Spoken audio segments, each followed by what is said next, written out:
Okay, well, thank you all for joining us. I'll just make a few small comments before we kick off properly. But so thank you everyone for coming to this local plan update webinar. It's very exciting for us to be trying out new formats like this.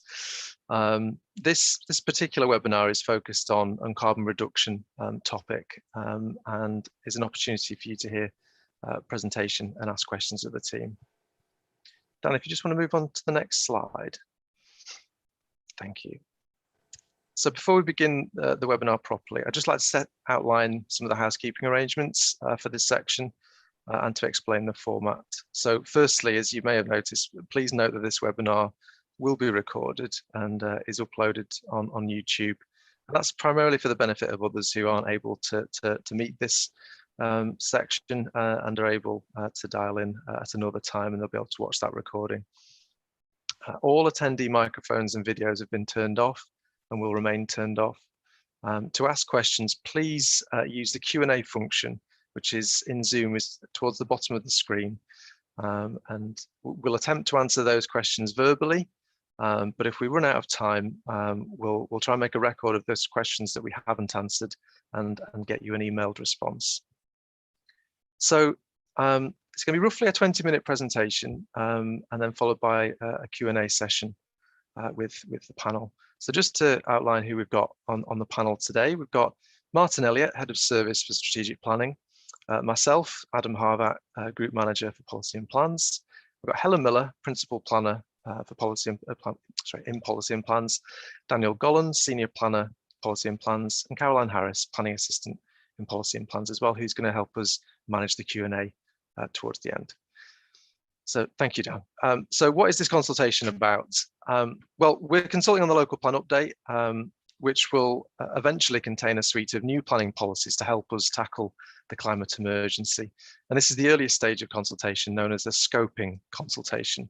And this is about seeking agreement on what broad topics should be included in the plan.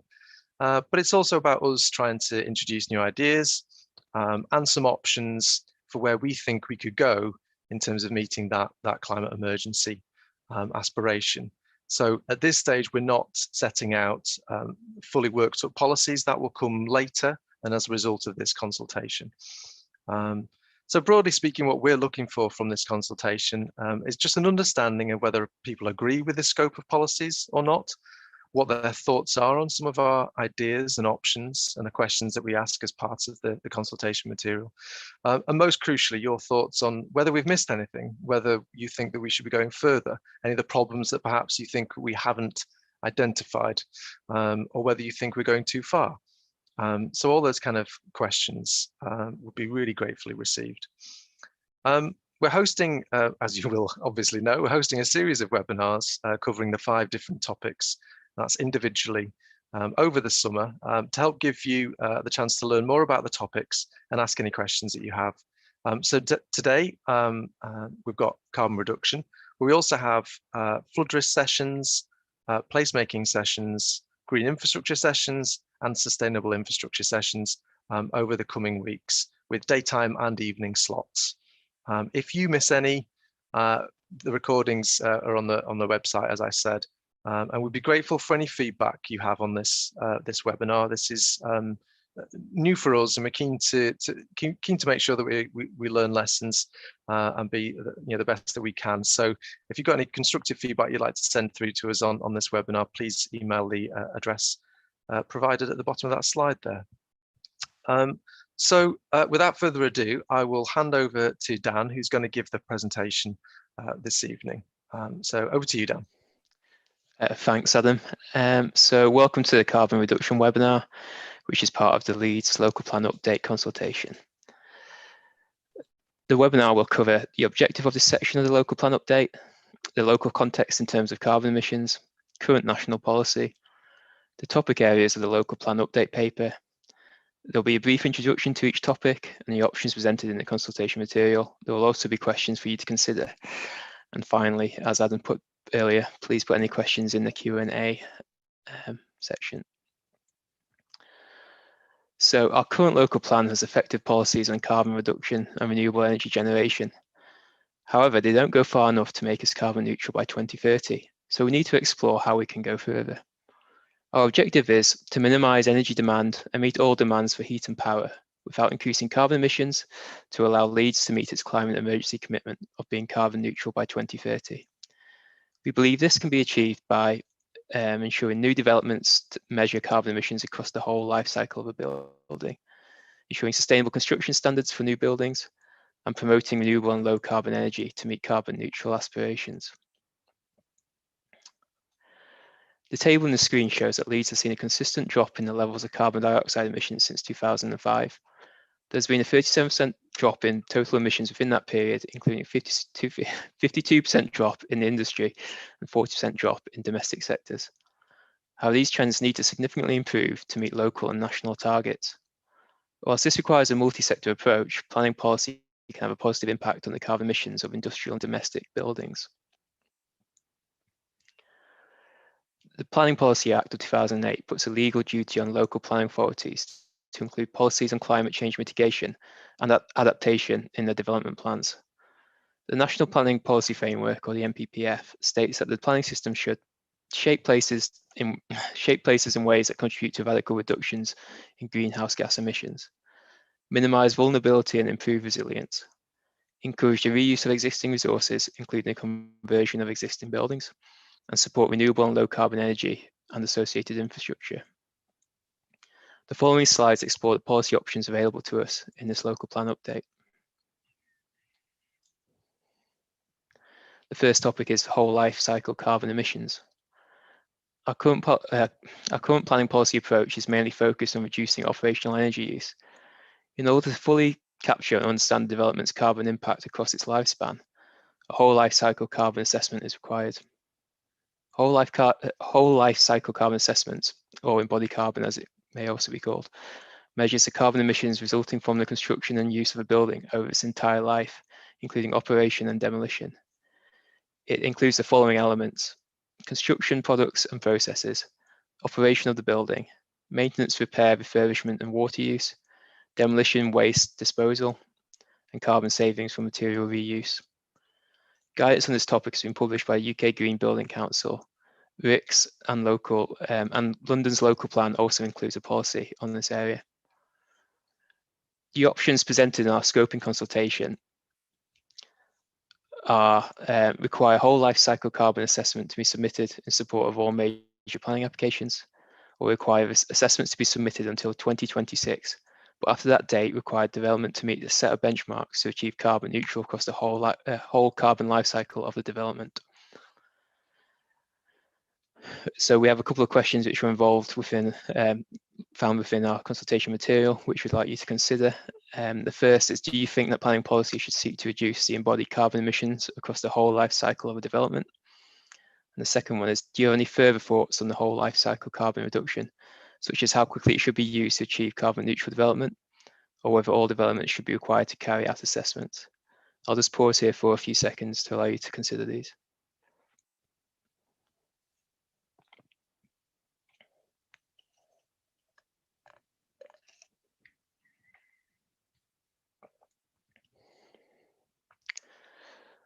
I'll move on to the next topic area, which is operational energy carbon reduction. Operational carbon is a carbon emitted during the use of the building. The Planning and Energy 2008 Act gives local planning authorities the power to set energy efficiency performance standards that exceed those required in building regulations. The Council currently has planning policy that goes further than national building regulations, and these are the following. Policy EA1 of the core strategy requires major development to be 20% more energy efficient than the building regulation standard. It also requires 10% of the energy needs of development to come from renewable or low carbon energy sources. Core strategy policy EN2 requires major commercial development to be built to a BREEAM excellent standard. However, the requirements of these policies will not deliver the Council's climate emergency commitment to make the city carbon neutral by 2030. Schemes in Leeds such as the Greenhouse and Lilac show that developments that push towards carbon neutral are possible in Leeds. However, these are the options presented in the consultation material.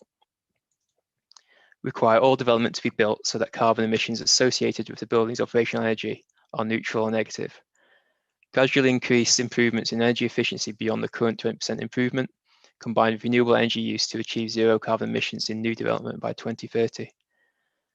Require the energy needs of development to come exclusively from renewable or low carbon energy sources, or use carbon offsetting to address any residual carbon reductions needed to achieve carbon neutral through financial contributions. Again, we have a couple of questions which we'll pause on for a few seconds. So the first is, do you think we should require new development to achieve a zero carbon energy performance standard for the operational use of the buildings? And the second is, should developments still be required to include on-site renewable energy as well as meeting energy efficiency standards? If so, what proportion of the energy needs of development should be met by renewable energy?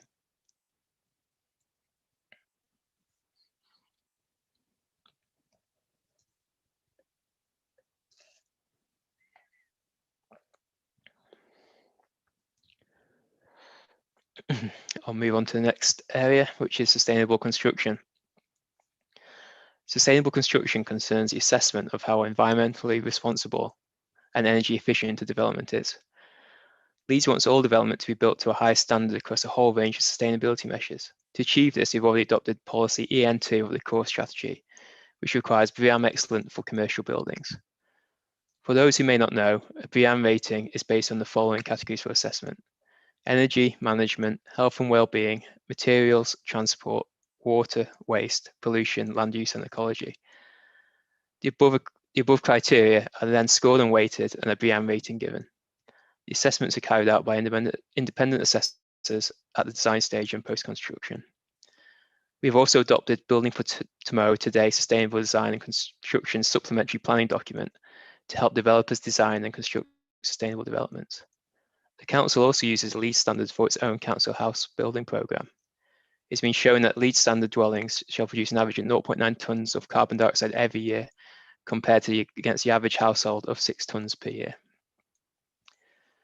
There are already several nationally recognised standards available, such as BREEAM, the Home Quality Mark and Passive House. And the options put forward within the consultation are to require residential development to achieve a specific sustainable construction rating or standard, or to create our own set of standards across a range of sustainable construction measures equivalent to Code for Sustainable Homes Level 6. Again, we have a couple of questions to dwell on, which are, do you think that Leeds should set a standard for sustainable construction for new residential development? If so, do you think we should use one of the established sustainable construction rating systems, such as BREEAM, residential, or Home Quality Mark, or create our own set of standards?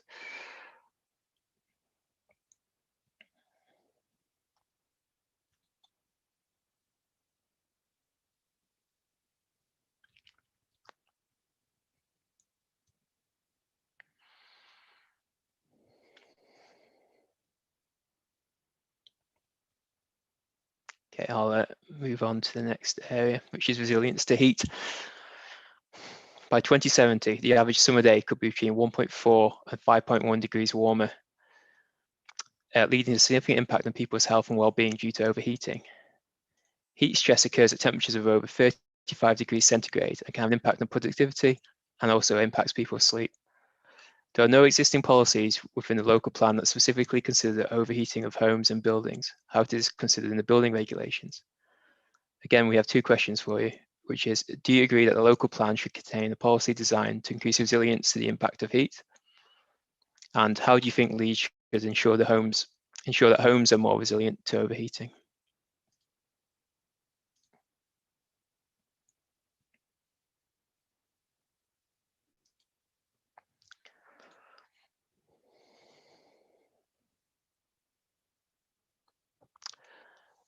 I'll move on to renewable energy generation. National policy recognises the role of the planning system to support renewable and low carbon energy and associated infrastructure. Core strategy policy EN3 encourages investment in renewable energy and low carbon infrastructure. And the natural resources and waste plan sets minimum targets for installed and grid connected energy for each type of renewable energy. We have an overall target of 81 megawatts by 2021, and Leeds currently has granted consent for a total of 77.9 megawatts. Therefore, consideration should be given that as to whether local renewable generation is the right option for Leeds, as projects such as a wind farm at Hornsea provide far more renewable energy than could ever be generated locally. However, local renewable energy generation helps Leeds to be more energy secure. It avoids the inefficiencies associated with loss of energy during its transmission. It creates local jobs and can provide opportunities for community benefits. So as part of the local plan update, we're considering options for renewable energy generation. And again, we have a couple of questions which we can pause on for a few seconds.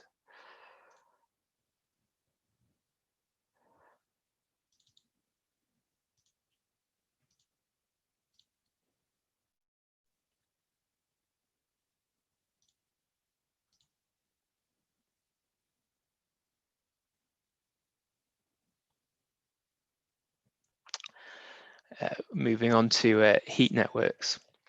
Leeds City Council and its partners, Vital Energy, are constructing a heat network of underground pipes around Leeds City Centre, which reuses the heat produced from the recycling and energy recovery facility to supply a low carbon form of heat in the urban area to local homes and businesses.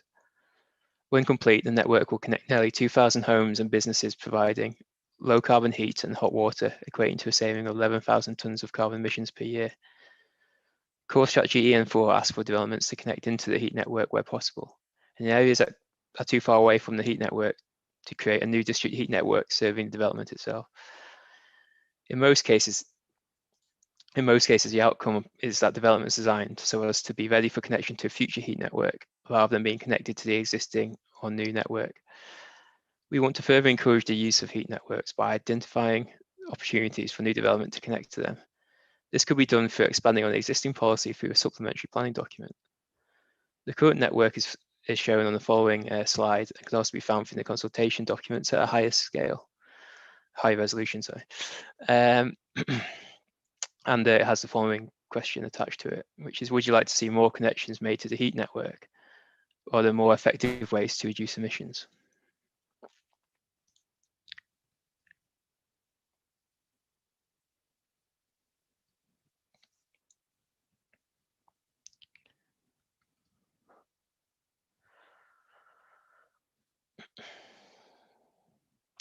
So moving on to the last topic area, which is energy storage and distribution. Renewable energy can sometimes result in energy being produced when it's not needed and therefore can be lost. Storage has the following benefits: storage of renewable energy for use later when it's needed, provide backup power when blackouts occur, and provide voltage stabilizations or other grid balancing services. National Grid's future energy scenarios predicts that between 12 and 29 gigawatts of electricity storage could be deployed by 2050. It's very likely that Leeds will need to provide some energy storage within the district, particularly to help manage the supply that is generated from renewable energy generating facilities.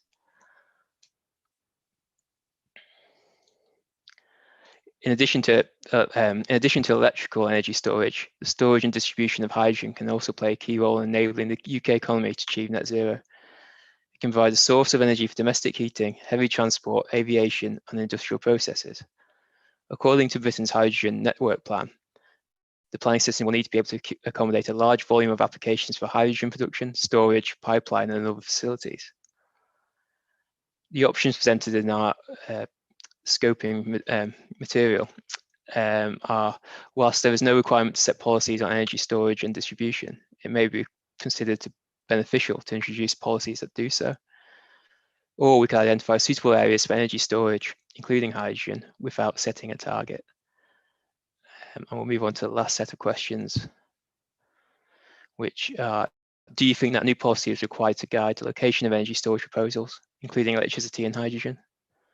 And do you think that a target should be set for energy storage in Leeds?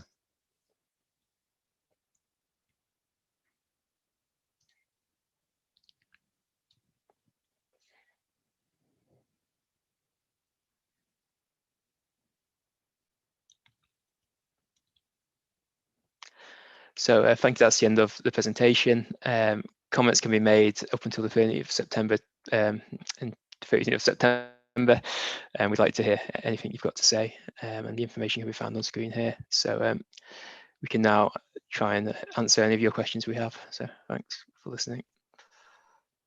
Thanks very much, Stan. I hope that was helpful to people attending.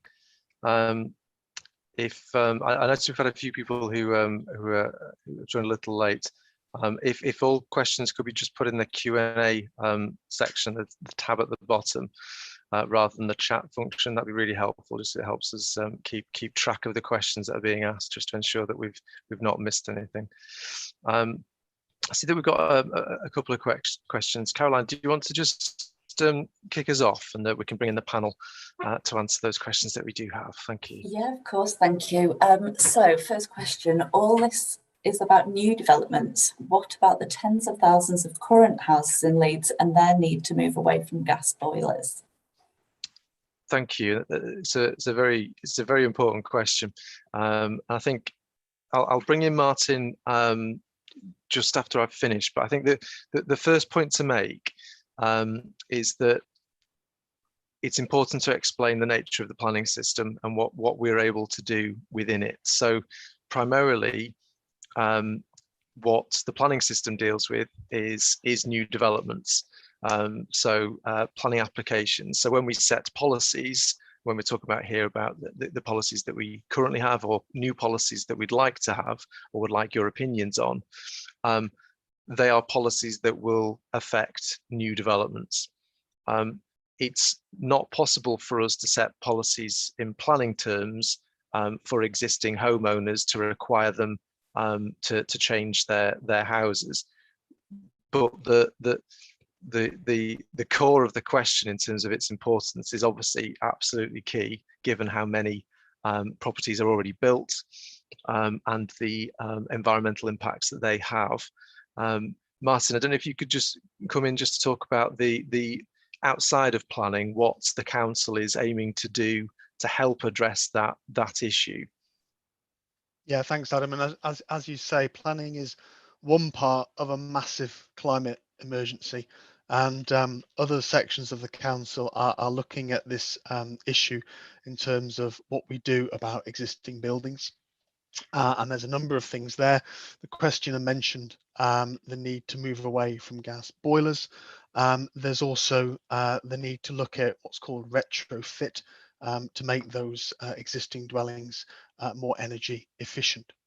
I'll just take you through a couple of things that are happening on that. The council's retrofitting its own buildings by installing more insulation, air source heat pumps in place of gas boilers, solar panels and things like LED lighting. So that's being done over the buildings we control. We've also recently secured £25 million of funding to improve public buildings as well. And we're committed to investing £100 million to improve council housing stock. Now, that's pretty much as far as we can go as a council housing stock manager and as an owner of buildings within the city.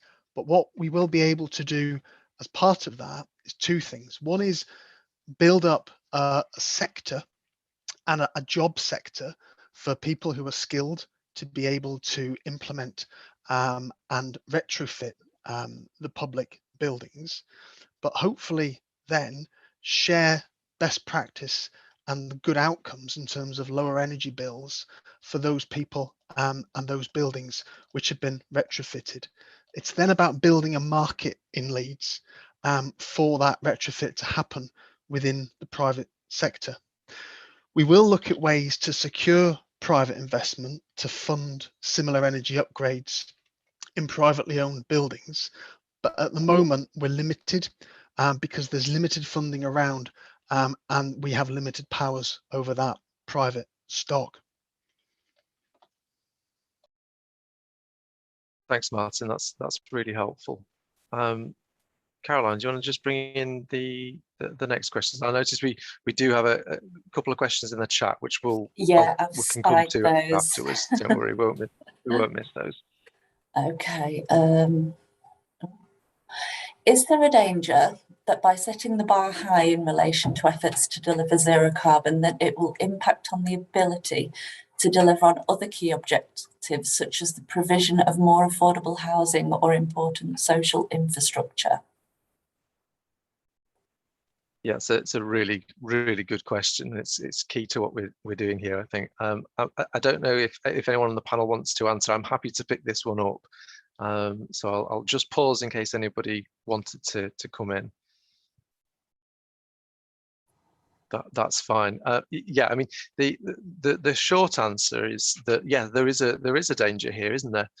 If we set standards that are unaffordable, there's a real danger that things like affordable housing or, say, provision of green space becomes under threat, and that's absolutely not what we want to happen. However, there's a kind of a fail-safe in the planning system through the examination, which requires that these policies are viable, and that will be tested throughout this process. So after this consultation, what will happen is when we're starting to create more detailed policies, we will need to what's called viability test them and have what are called strategic viability tests to check not only whether these policies are viable, but when combined with existing policies, whether it's still deliverable for new developments to be able to meet these kind of policies. So is it achievable for a new development to be able to deliver zero carbon houses or zero carbon office space? Is that achievable? Is that deliverable? So that's the kind of question that we will be asking as part of the viability testing, and whatever policies we have, we'll need to show that they are deliverable across all parts of the city, not just certain parts. But we are encouraged that that other cities in the country are pursuing this as well. We know that Bristol have got some good policies on trying to achieve net zero through their buildings. The London plan is pursuing this, as well as the Manchester plan as well. So whilst this is fairly early days and most authorities haven't got policies such as this yet, we do know that there are some out there that are being achieved and being found to be viable. So that gives us some confidence that we can hopefully push this agenda as far as we can. If I could just supplement that answer, I mean, I think that's right. But we're also, I mean, the planning system is about delivering sustainable development, which is about delivering economic, social, and environmental benefits at the same time. And the planning system is regulated by government guidance, which sets quite a lot of objectives and obligations for local authorities to deliver. So at the moment, this isn't about looking at robbing one part of that sustainable equation to pay another. It's about seeking to deliver all of those at the same time. And what's heartening in terms of that agenda are two things. One is messages from developers and house builders that they really are aware that they have to start thinking about how they deliver homes within Leeds, because their customers are starting to ask them for more sustainable dwellings. And the second is to look at ways through the planning system where we can actually build better and build more efficient and support the building of that through lower cost measures. And the carbon reduction element of this is just one of a wider number of themes across this local plan update that look at things like green infrastructure, nature-based solutions to places, and moving away from car transport use, which will all help to reduce carbon emissions.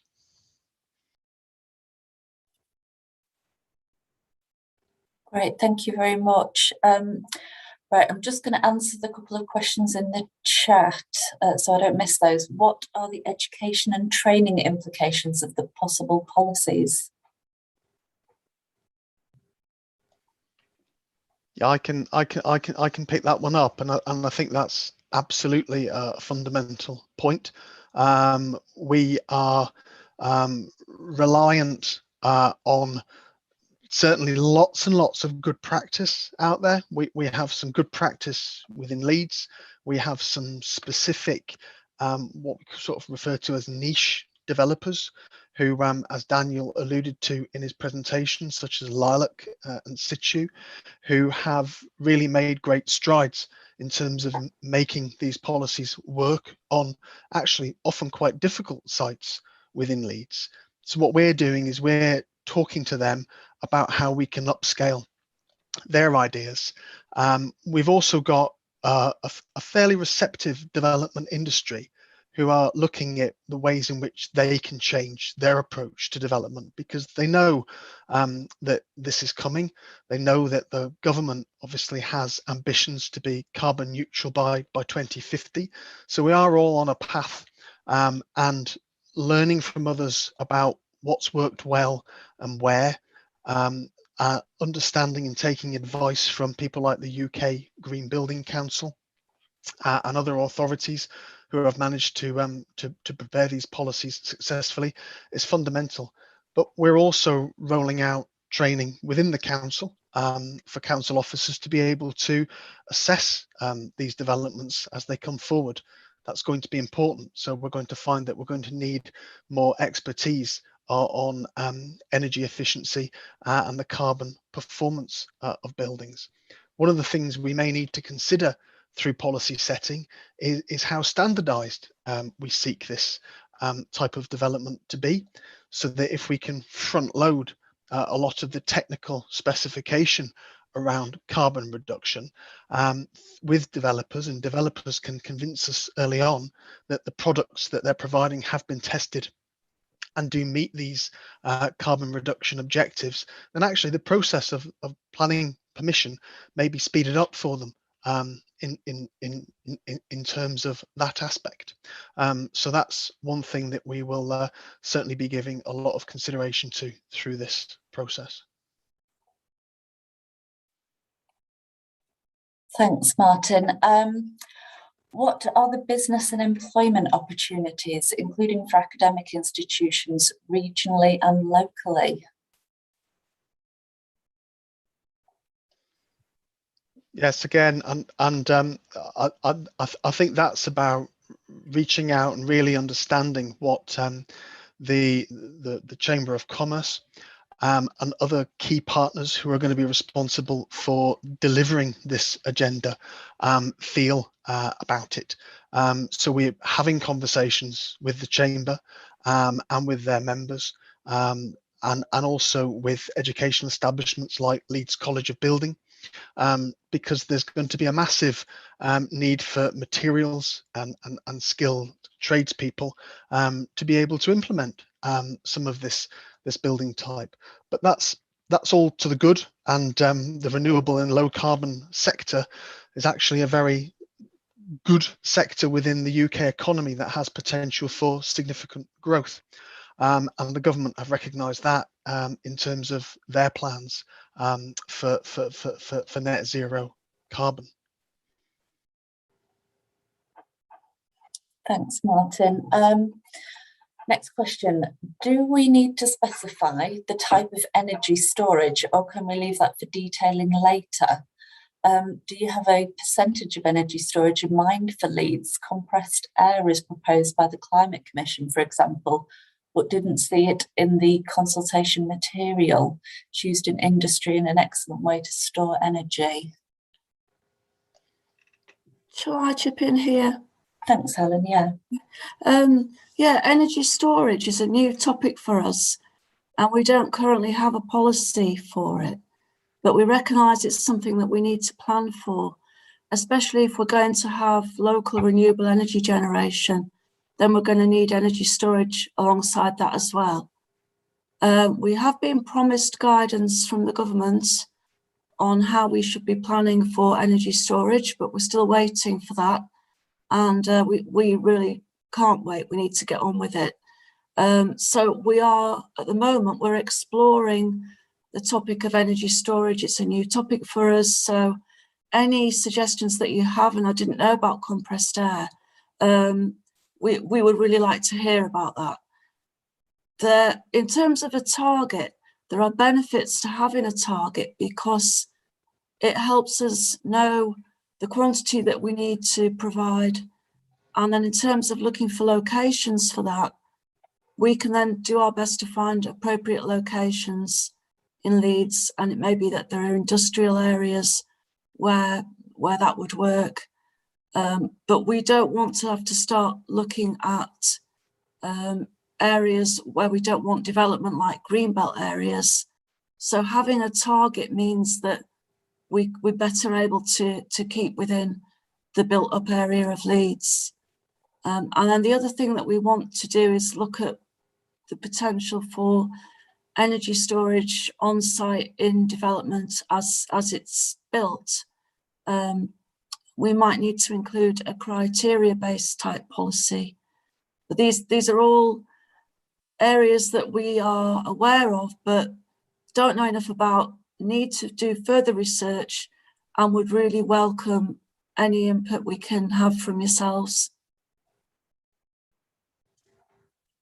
Great, thank you very much, Helen.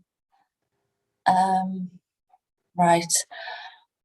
Next question, can there be a policy about how to spend Section 106 money? Could that support retrofit for low-income households?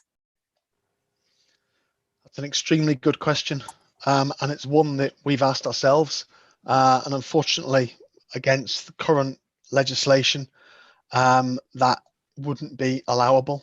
Any Section 106 contribution from a development has to relate to that development, and not necessarily the other benefits such as retrofitting other dwellings.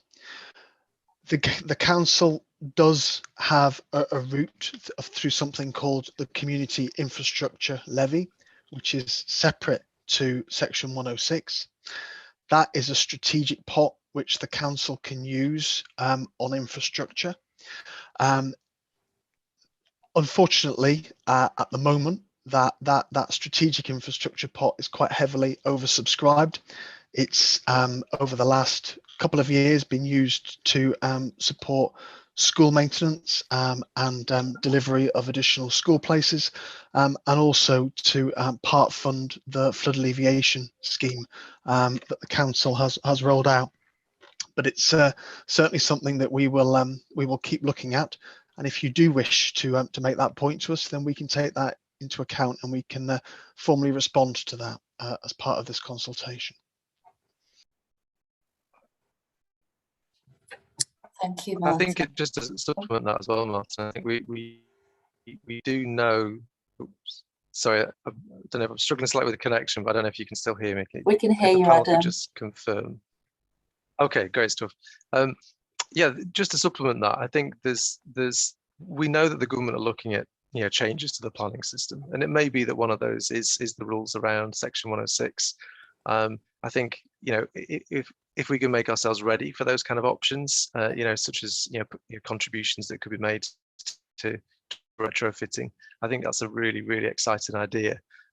So I think that's one that we definitely need to keep in mind and be ready to move on if the government do change rules surrounding things like that.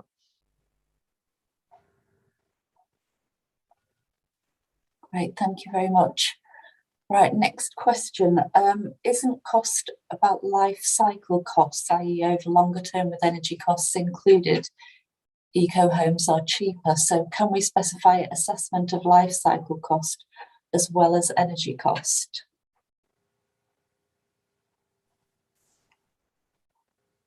Andy, I have a feeling you might have missed the beginning of the presentation where we were introducing whole life cycle carbon assessments.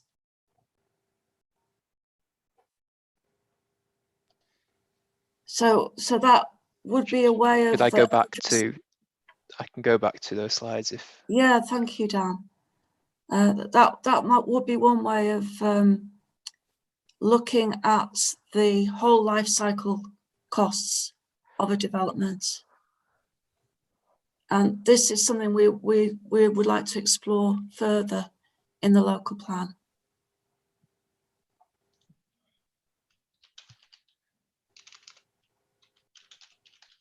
Thanks, Dan, that's really helpful. So what we'd be asking developers to do is to include what's called a whole life cycle carbon assessment with their planning application that shows carbon reduction across these 5 sectors, not just the operation of the building, but the construction of the building, the processes that are used for the construction of products, the maintenance and repair of the building, right through to its demolition and end of life of the building.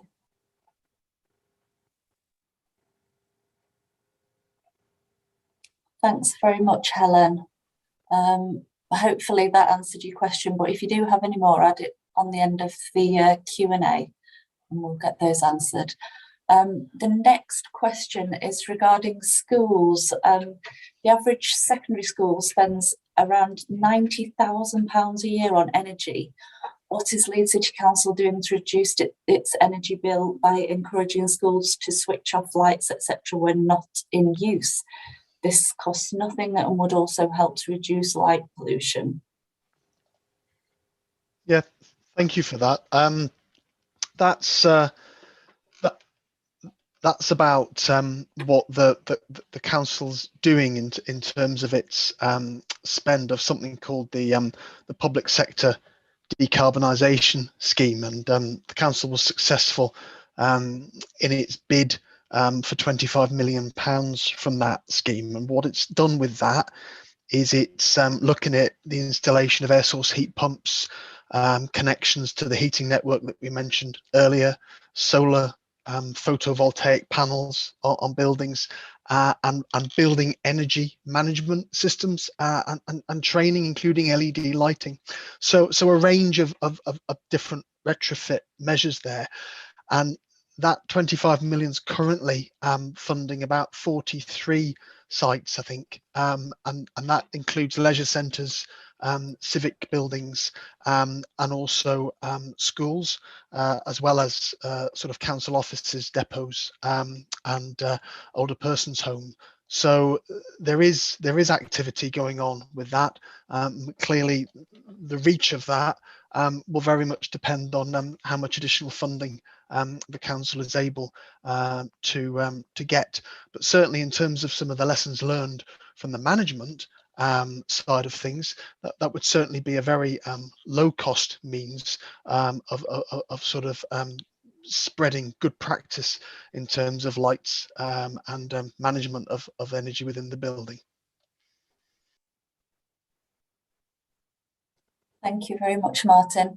There are no further questions at the moment, so feel free to put any in the Q&A if anybody's got anything to ask us. Panelists, do you have anything that you would like to say? I think there's just, Caroline, just one person responded in the chat, a good point really around the cost of carbon reduction when looked at over the entire life of a property is actually cost neutral or actually cost saving. So by putting in these measures that we've been discussing, they make sense. Why wouldn't you do that?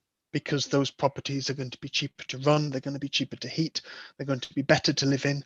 And certainly what we're saying through other parts of this consultation is if they're then within the right designed place, they're going to be better places that will make you feel better and improve and help with your health. So there are massive benefits to doing this.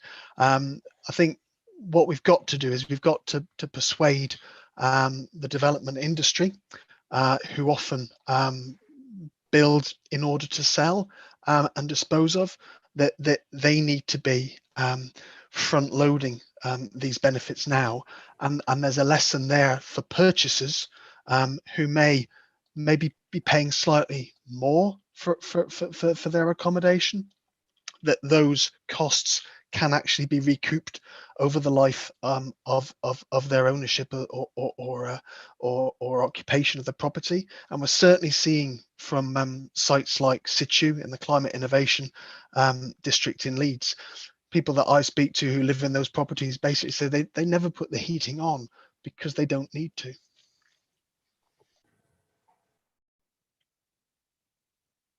Yeah, that's a really good point. Thank you.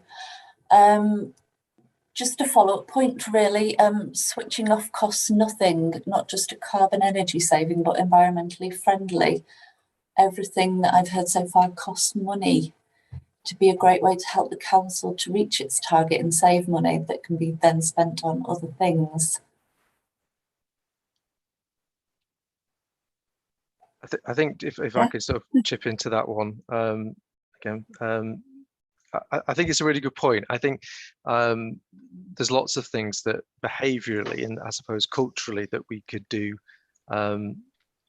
little improvements we could make in our lives that would make a huge difference if we could all make them. What the issue we have, I suppose, in terms of this document that we're consulting on here is it's the limitations, say, of the planning system to force or require people to change their behaviours is somewhat limited. You don't require planning permission to have a school that's already there and has been for years. So it's difficult for the planning system per se to make changes to that. But the point is still an incredibly valid one, and it's something that I would hope that colleagues in education are working with their schools to try and address. I think the kind of supplement to that is about making sure that our future buildings are built in such a way where those, if we want to call them poor choices, don't happen. So, you know, it's sort of smarter homes where lighting is used a lot more efficiently and energy is used a lot more efficiently, can mean that it's not about sort of personal choice, but actually a system will dictate that perhaps a light may be turned off or on. And I think as well, it's about making sure that people live in developments that they allow them to make healthy choices, be that about being able to walk and cycle rather than getting in their cars. And you're right in the sense that some of these things do cost money, and that's hard to argue. But some of them are usually about good design that, if done at the right stage, actually don't need to cost money to the development. They can actually be cost neutral. Where it becomes expensive is when you deliver inefficient housing and then have to retrofit that to make it energy efficient again. That's a huge cost. So I think the more that we can make sure that the homes that we build now and the buildings that we build now are as energy efficient as possible, that will help us keep costs down in the future. Thanks, Adam. Got a question here. If you were in government and could change the planning policy to tackle the climate emergency, what would be your number one change? It's a juicy one. I mean, I'll kick off, but it'd be a good one for all the panel to answer perhaps. But for me, I think what I'd like to see from government is a real commitment to supporting local authorities to be pushing net zero developments through the, Dan talked in his presentation about the National Planning Policy Framework. I think from a planning point of view, I think it'd be great to see, a requirement, an expectation from government that this is what would be achieved, that we would have zero carbon developments. I think that would be enormously positive. And that's a personal view. That's not necessarily the view of Leeds City Council, but that would be my view on that. I don't know if anyone on the panel have got their own views. I agree. I think the single biggest thing that the government can do is recognise that the purpose of planning is to deliver sustainable development in all its forms, which includes a priority on the climate emergency. At the moment, there is a focus of the planning system on delivering houses in terms of the number of houses. But I think in Leeds, we're really passionate about the quality of those houses as well. And I think if we get the quality of those houses and the quality of the places that those houses are in right, then we shouldn't have a problem in terms of delivering the number of homes we need. I think it's where people don't feel that they're getting the right quality of housing, or that it's in the wrong place, that we find the planning system slowed down and in difficulties.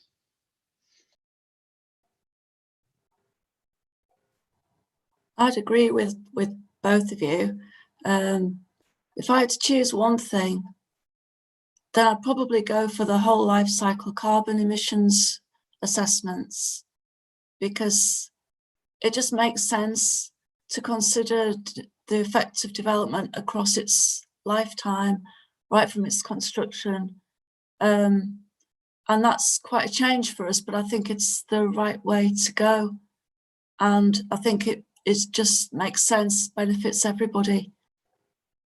So that's what I'd like to do. Thanks, everyone. We've got a couple of questions here that I might just consolidate. Some concern that this doesn't feel very joined up, maybe between planning, the council as sort of asset managers, how you get individuals to sign up to these to contribute to these targets. How do we bring everything together?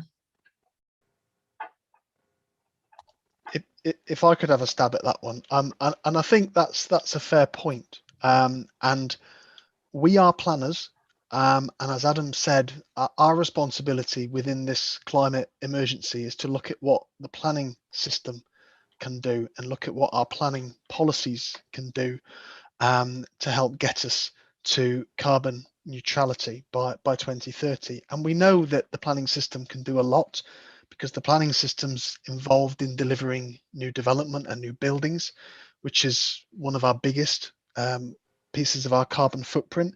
And we also know that the planning system can influence the where development goes and how it's connected in terms of transport, which brings me to the close alignment that this local plan update has with the Connecting Leads strategy, which is being prepared within our highways department and sets out where our council investment in highways will be guided over the coming years.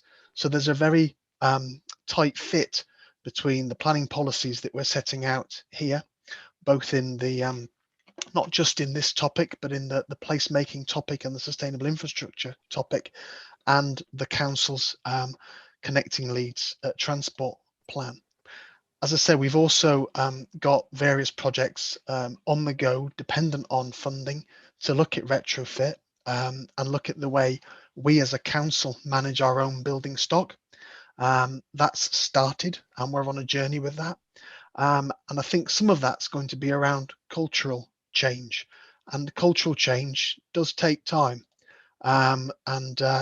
So we'd be very hopeful that as we progress that, things like switching off the lights will become much easier and second nature, or indeed will be on very low energy LED lights, where for those lights that do need to be left on for security reasons, the carbon burden is much reduced. But the council's also looking at other things as well, such as food and food bills and food wastage, not least through any of the sites that it manages, including schools.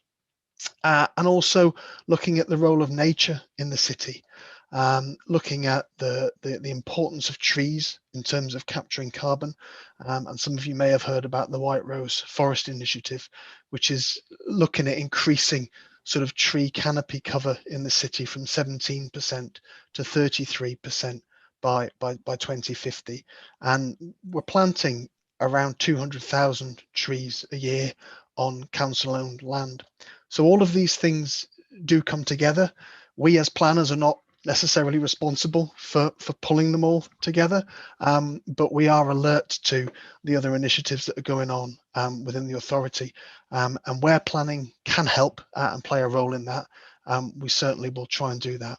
But any comments that you wish to make, and if this consultation stimulates comments that you want to make that may not necessarily be around planning, we can certainly ensure that they are directed to the right part of the council on your behalf. Thanks, Martin.